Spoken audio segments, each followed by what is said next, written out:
In 25 years, Bronxites have asked the question, what will happen to the Kingsbridge Armory? The massive structure has been used when needed, but finding a year-round purpose has proven difficult. News 12 The Bronx's Kurt Semder spoke with a local council member about the renewed efforts to reopen the Armory, and with it, reinvigorate the borough.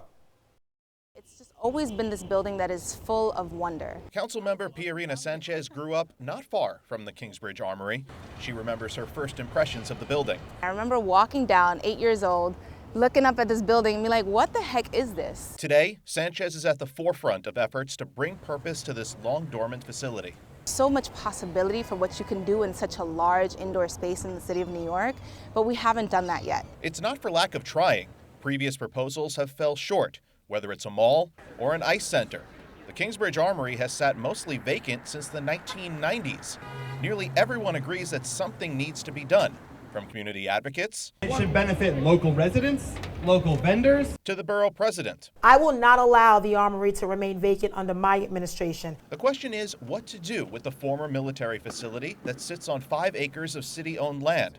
A question that Councilmember Sanchez, along with the city's Economic Development Corporation, are trying to answer by asking the people in the community. We're going to everyone and we're trying to activate them and say, not only what do you want to see in the Armory, but can we get you to come out and show your physical, visible support? The governor's office has already committed $100 million in funding for the redevelopment. The council member says more will be needed from the city and federal government.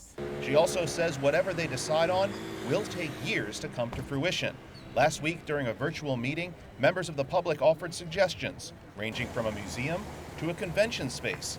But they did agree that it needs to serve young people here in the Bronx. Whatever comes here has to serve the youth, but it also has to spark the economic development of the community. And to that end, I asked the council member what she would do with the Armory if it was up to her. I absolutely would have it be the biggest community center that the Bronx and the city of New York has ever seen. I would have it be an all-youth serving facility that would help the community be uplifted and gain opportunities. If you've got an idea for the future of the Armory, the next in-person meeting is Saturday, January 21st. We've got more information for you over on News12.com. In Kingsbridge, Kurt Semder, News 12 The Bronx.